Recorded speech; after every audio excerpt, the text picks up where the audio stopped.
జై జగన్ జై జగన్ జై వంశీ జై వంశీ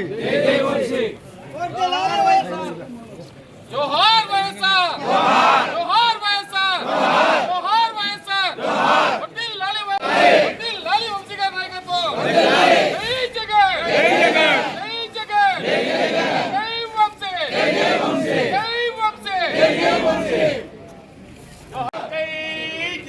జై జగన్ జై జగన్ వైఎస్ఆర్ కాంగ్రెస్ పార్టీ జగన్మోహన్ రెడ్డి గారి నాయకత్వం జగన్మోహన్ రెడ్డి గారి నాయకత్వం వంశీమోహన్ గారి నాయకత్వం వంశీమోహన్ గారు అందరూ బెంగళూరుకి వచ్చారు.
వదిలాలి వైఎస్ఆర్ కాంగ్రెస్ పార్టీ వదిలాలి వైఎస్ఆర్ కాంగ్రెస్ పార్టీ వదిలాలి వదిలాలి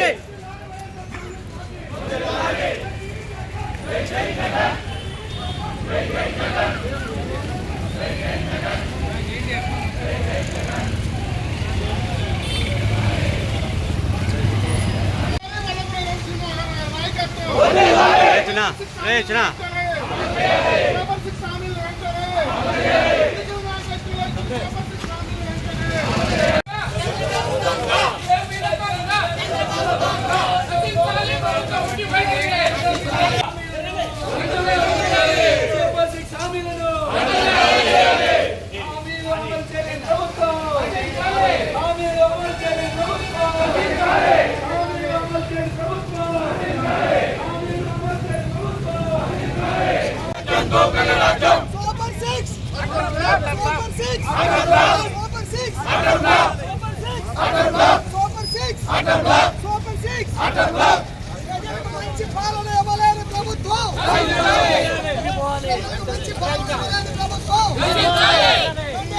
ప్రభుత్వ పథకాలు అమలు చేయలేని ప్రభుత్వం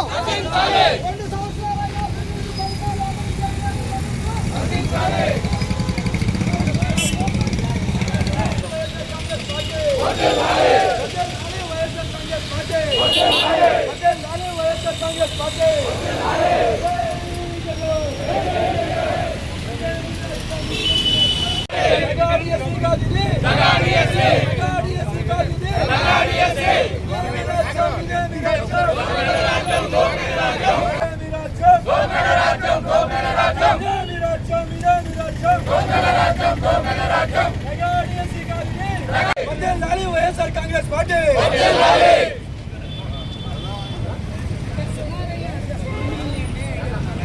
చెప్పాలనే ఉద్దేశంతో అదేవిధంగా కూటమి ప్రభుత్వం అధికారంలోకి వచ్చిన తర్వాత పేద ప్రజలకు ఏదైతే హామీలు ఇచ్చారో ఈ హామీలను నెరవేర్చకుండా ఈ ఏదైనా హామీల గురించి ప్రజలు ఏమైనా ప్రశ్నిస్తే సైడ్ ట్రాక్ పాలిటిక్స్ని తీసుకొచ్చి ఈ కూటమి ప్రభుత్వం ప్రజలకు ఇచ్చినటువంటి హామీలు నెరవేర్చట్లేదు. ఏదైతే కూటమి ప్రభుత్వం మేనిఫెస్టోలో పొందుపరిచినటువంటి అంశాలను అమలు చేయాలని ఇప్పటి వరకు 2 సంవత్సరాలుగా దగా చేసిన ప్రజల్ని న్యాయం చేయాలనే ఉద్దేశంతో వైఎస్ఆర్ కాంగ్రెస్ పార్టీ రాష్ట్ర వ్యాప్తంగా ఈ ఆందోళనకి అంకురార్పణ చేయడం జరిగింది. ఎన్ని విషయాల్లోనే ఈ రాష్ట్ర ప్రభుత్వం నిన్నగాక మొన్న విశాఖపట్నం స్టీల్ ప్లాంట్లో అగ్ని ప్రమాదం జరిగితే అగ్ని ప్రమాదంలో బలైనటువంటి కార్మికులకి కనీసమైనటువంటి ఎక్స్గ్రేషియా కూడా ప్రకటించకుండా జగన్మోహన్ రెడ్డి గారు అధికారులు ఉన్నప్పుడు అదే ఎల్జీ పాలిమర్స్ లో అగ్ని ప్రమాదం జరిగినప్పుడు ప్రమాదంలో మరణించిన వారికి ₹1 నష్టపరిహారం ఇచ్చారు. కానీ వీళ్ళు కార్మికుల యొక్క మరణం పట్ల కూడా కనీస సింపతి లేకుండా ఆ రోజున స్టీల్ ప్లాంట్ ని కాపాడుతుంటాం అని చెప్పి చంద్రబాబు నాయుడు గారు పవన్ గారు అనేక వాగ్దానాలు చేశారు ప్రతిపక్షంలో ఉండగా. నేడు అధికారంలోకి వచ్చిన తర్వాత స్టీల్ ప్లాంట్ ని ప్రైవేటీకరణ చేయడానికి, అదాని అంబానీ లాంటి పారిశ్రామికవేత్తలు కార్పొరేట్ శక్తులు కట్టబెట్టడానికి కార్మికుల హక్కుల్ని హరించేస్తున్నటువంటి కూటమి ప్రభుత్వం. అట్లాగే ఈ రాష్ట్రం పెన్షన్ అమలు చేసే దానిలో కూడా జగన్మోహన్ రెడ్డి గారు అధికారంలోకి ఉన్నప్పుడు ప్రతి నెలలో ఎవరైతే అర్హులైనటువంటి పెన్షన్దారులు ఉన్నారో కులాలకి, మతాలకి, పార్టీలకు అతీతంగా పెన్షన్ అమలు చేసేటటువంటి ముఖ్యమంత్రి జగన్మోహన్ రెడ్డి గారు. నేడు చంద్రబాబు నాయుడు గారు పెన్షన్ అధికారులకు వచ్చిన కొత్త పెన్షన్ లేవు, కొత్త ఇళ్ల స్థలాలు లేవు, అదేవిధంగా ఆరోగ్యశ్రీ లేదు. మెడికల్ కాలేజీలు ప్రైవేట్ 17 మెడికల్ కాలేజీలు జగన్మోహన్ రెడ్డి గారు శంకుస్థాపన చేస్తే 5,000 కోట్లు ఖర్చు చేయటువంటి మెడికల్ కాలేజీ లేవని చెప్పి ప్రైవేట్ వాళ్ళకి తారాదత్తం చేయడానికి చూస్తాడు. ఈ విధంగా చంద్రబాబు నాయుడు ఈ రాష్ట్రాన్ని, అమరావతి యొక్క భూముల్ని ప్రపంచ బ్యాంకుకు తాకట్టు పెట్టి ప్రపంచ బ్యాంకు దగ్గర అప్పుదెచ్చి ఆయన కొడుకు, ఆయన మిత్రుడు పవన్ కళ్యాణ్ వీళ్ళు అనుభవిస్తారు. ఇవాళ ప్రపంచంలో ఎక్కడా లేదు. స్క్వేర్ ఫీట్కి 20,000 రూపాయలంట. 20,000 రూపాయలు నిర్మాణానికి ఇచ్చి ఏ అప్పు తెచ్చినా వారం 20,000 కోట్ల రూపాయలు అప్పు తీసుకొచ్చినా అప్పు అంతా కూడా ఈ కూటమి ప్రభుత్వం ముగ్గురు దగ్గరికి వెళ్తుంది. కానీ రాష్ట్రం అభివృద్ధి నశించిపోయింది. అభివృద్ధి మీద అంగీకారం లేదు. ఎంతసేపు విదేశీ పర్యటన చెప్పి మంత్రులకి వ్యవసాయం చేయడానికి అనుకూలమైన లేని దేశాల్లోకి పంపించి వ్యవసాయం గురించి పరిశోధన చేస్తారని చెప్పి కోట్ల రూపాయలు ఖర్చు పెడుతున్నారు. ఈ విధానాలన్నిటికి వ్యతిరేకంగా జగన్మోహన్ రెడ్డి గారు ఆనాడు ముఖ్యమంత్రికి ఉన్నప్పుడు ఏదైతే ప్రతిపక్షంలో ఉన్నప్పుడు ఏ మాట అయితే ఇచ్చాడో ప్రజలకి ఇచ్చిన ప్రతి హామీని అమలు చేస్తున్నటువంటి ముఖ్యమంత్రి ఆనాడు జగన్మోహన్ రెడ్డి గారు. కానీ చంద్రబాబు నాయుడు ఈ 2 సార్లు అధికారంలో ఉన్నా కూడా ఎన్నికల కోసం హామీలు ఇస్తాడు, ఎన్నికలు అయిన తర్వాత తన దగాకోరుతానని బయట పెడుతుంటాడు. అందుకని ఇటువంటి దగాకోరు ముఖ్యమంత్రి, అట్లాగే దగాకోరు ముఖ్యమంత్రి కుమారుడు మాంత్రికుడు లోకేష్, అదేవిధంగా ప్రతిపక్షంలో ఉన్నప్పుడు అరుపులు కేకలేసి సుగాలి ప్రీతికి న్యాయం చేయాలి, సుగాలి ప్రీతికి న్యాయం చేయాలి కంకిలేసినటువంటి పవన్ కళ్యాణ్ ఇవాళ సుగాలి ప్రీతి విషయంలో ఏం మాట్లాడుతున్నాడు. అదేవిధంగా 30,000 మంది వాలంటీర్లు, ఆ మహిళా వాలంటీర్లు అదృశ్యమయ్యారని చెప్పి పవన్ కళ్యాణ్ దమ్ము ధైర్యం ఉంటే ఒక్కళ్ళైనా మిస్ అని నువ్వు నిరూపించు. ఇవాళ నువ్వే అధికారంలో ఉన్నావు. కానీ ఈ రోజున ప్యాకేజీలకు అలవాటు పడినట్టు పవన్ కళ్యాణ్ ఎప్పుడు బయటకు వస్తాడు? చంద్రబాబు మీద ప్రతిపక్షాలు దాడి చేసి 30 మెంబర్స్ వచ్చినప్పుడు, ఒక ప్రమాదం జరిగినప్పుడు ఆయన ప్యాకేజ్ తీసుకుని మాట్లాడటానికి వస్తాడు. లేకపోతే పొరపాట్లు కొట్టాడు. ఈయన ఒక ప్రత్యేక విమానం, లోకేష్ ఒక ప్రత్యేక విమానం, చంద్రబాబు ఒక ప్రత్యేక విమానంలో హైదరాబాద్ వెళ్ళిపోతారు. వారంలో 2-3 రోజులు వెళ్ళి అక్కడ పరిపాలన చేస్తారు. ఏ విధమైన పరిపాలన?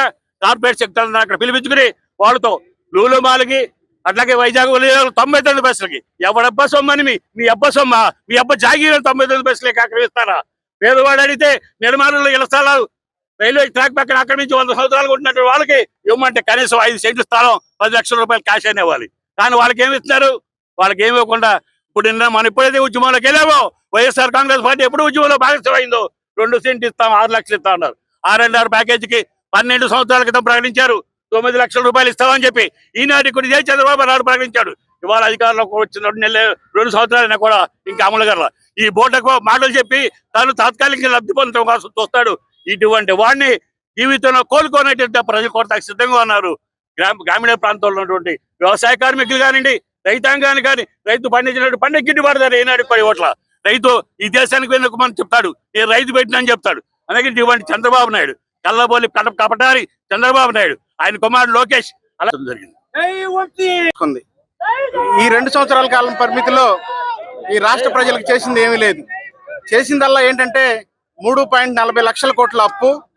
అదేవిధంగా చంద్రబాబు నాయుడు గారు తనయుడు లోకేష్ ఎవరైతే వారికి విరోధులుగా ఉన్నారో, వైఎస్ఆర్ కాంగ్రెస్ పార్టీ కోసం పనిచేసి ఉన్నారో వాళ్ళందరి మీద తప్పుడు కేసులు పెట్టి రెడ్ బుక్ రాజ్యాంగాన్ని అమలు చేయడం తప్ప ఈ రాష్ట్రంలో చేసింది ఏమీ లేదు. చంద్రబాబు నాయుడు గారు చెప్తున్నారు సూపర్ 6 మేము సూపర్ 6 గా అమలు చేశామని చెప్పని. మరి మహిళలకు ఇస్తానన్న 1,500 రూపాయలు మీరు ఇచ్చారా? నిరుద్యోగులకు ఇస్తానన్న 3,000 రూపాయలు మీరు ఇచ్చారా? గ్యాస్ సిలిండర్లు సంవత్సరానికి 3 ఇస్తానని చెప్పి ఒక బండి ఇచ్చారు, మిగతా బండ్లు మీరు ఇచ్చారా? మీరు చెప్పండి. అంటే ప్రజల్ని వెన్నుపోటు పడవటం అంటే ఇదే. మీరు చంద్రబాబు నాయుడు గారు ఎన్టీ రామారావు గారిని వెన్నుపోటు పడిచి పార్టీని ఏ విధంగా లాక్కున్నారో ప్రజలకు తెలియజేయాలి. మేము తెలియజేస్తాం. అమాయక ప్రజలకి మీరు ఇచ్చినటువంటి హామీలు ఇచ్చి వాళ్ళతో ఓట్లు వేయించుకుని ఈవీఎంలు మేనేజ్ చేసుకుని ఈ కూటమి ప్రభుత్వం అధికారంలోకి వచ్చింది తప్ప ప్రజా మద్దతు అయితే రాలేదు.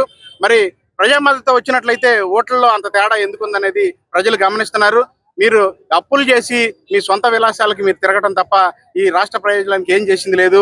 అదేవిధంగా పోలవరం ప్రాజెక్టుని నిర్వీర్యం చేసి అలా ఉంచారు. ఇవాళ చూడండి, నిన్న వర్షం కురిసింది, ఇవాళ రాజధానిలో చూడండి పరిస్థితి ఎలా ఉందో. మరి రాజధాని దాకా అక్కర్లేదు, ప్రసాదంపాడులోనే మరి మోకాళ్ళలోతు నీళ్లుంటే ట్రాఫిక్ డైవర్షన్ చేసే పరిస్థితి వచ్చింది. మరి నేను మొన్న పేర్నాని గారు చెప్పినట్టు మేమేమి రాజధానికి వ్యతిరేకం కాదు. ఒకరోజు వర్షం కురిస్తే ఆ రాజధాని పరిస్థితి ఎలా ఉందో మీరే చూడండి. అదేవిధంగా ఈ నియోజకవర్గ ఎమ్మెల్యే గారు నేను నియోజకవర్గాన్ని మోడల్ విలేజ్ చేస్తాను అది అని చెప్పి ఇక్కడ ఉన్నటువంటి విగ్రహాలు ఎన్ని పగలగొట్టి మళ్ళీ ఉన్న దాంట్లోనే పెట్టి, ఇక్కడ ఉన్న డివైడర్ని పగలగొట్టి మళ్ళీ ఉన్న డివైడర్నే పెట్టి ఇది మోడర్న్ చేయటం కాదు. మరి సందుకొక బెల్ట్ షాపు, బజార్కో బెల్ట్ షాపు ఏర్పాటు చేయించి చర్చి పక్కన ప్రసాదంపాడులో చర్చి ఉంది, చర్చికి ఆపోజిట్ లోనే దాదాపు 1000 మంది క్రైస్తవ సోదరులు ప్రార్థన చేసుకునే ప్రార్థనా మందిరం ఎదురుగానే వైన్ షాప్ పెట్టించారు. నిడమానూరులో 100 మీటర్ల దూరం కూడా లేదు, రెండు కాలేజీ క్యాంపస్లు ఉన్నాయి, పక్కనే రెసిడెన్షియల్ నివాసాలు ఉండే ప్రజలు ఉన్నారు. అక్కడ తీసుకొచ్చి నేషనల్ హైవే పక్కనే పెట్టారు. మేము ఎక్సైజ్ అధికారులను అడుగుతున్నాం, మీరు పర్మిషన్లు ఇవ్వాలంటే దానికి సంబంధించిన నిబంధనలు మీరు పాటించకుండా చర్చి పక్కన, స్కూళ్ల పక్కన, కాలేజీల పక్కన పెట్టి ఇదేనా మీరు గన్నవరం నియోజకవర్గాన్ని మోడల్ విలేజ్ చేసేది, మోడల్ నియోజకవర్గాన్ని చేసేది? కాబట్టి మీ ఎంపీటీసీ మెంబర్ గారు చెబుతున్నారు, మొన్న రంగారావు గారు, చెరుకు మిల్లులో చెరుకు రసం అమ్మే పాయింట్ లో కూడా మందు దొరుకుతుంది, ఏ టైంలోనైనా ఈ గన్నవరంలో మందు 24/7 మందు దొరుకుతుందని చెప్పని. ఇదే తప్ప మీరు చేసేది అభివృద్ధి ఎక్కడ జరగట్లేదని చెప్పని అశోక్ లేలాండ్ ని గతంలోనే వంశీ గారు ఎమ్మెల్యేగా ఉండగానే ఇక్కడ శంకుస్థాపన చేయడం జరిగింది. ఈ క్రెడిట్ స్టోరీ కార్యక్రమాలు చంద్రబాబు చెప్పినట్టే ఈ నియోజకవర్గ ఎమ్మెల్యే గారు కూడా చెప్తున్నారు. ఎట్టి పరిస్థితుల్లోనూ ఈ నియోజకవర్గంలో జరుగుతున్నటువంటి విషయాలన్నీ కూడా ప్రజలు గమనిస్తూనే ఉన్నారు. మీరు అభివృద్ధి చేయండి, అభివృద్ధికి మేము ఆటంకం కాదు, కానీ అభివృద్ధి పేరుతో మమ్మల్ని ఏదైతే వంశీ గారి నియోజకవర్గంలో ప్రజలకు అందుబాటులో ఉండి నిరంతరమైనటువంటి సేవలు చేశారు, మీరు ఏమో కార్పొరేట్ ఆఫీసుని బెజవాడలో నడుపుతున్నారు, గన్నవరం నియోజకవర్గం పేరుకే ఆఫీస్కి పెట్టారు తప్ప కార్పొరేట్ ఆఫీసుని విజయవాడలో పెట్టి ఈ ప్రజలు ఇక్కడ నుంచి 25 కిలోమీటర్లు అక్కడికి వచ్చి మీ సమస్యలు తెలుసుకునే పరిస్థితి లేదు. కాబట్టి ఇకనైనా నియోజకవర్గంలో అందుబాటులో ఉండి ప్రజల సమస్యల్ని తీరుస్తారని చెప్పని, సూపర్ 6 అమలు చేయడానికి చిత్తశుద్ధితో మనస్సాక్షిగా పనిచేయాలని చెప్పి తెలియజేసుకున్నారు.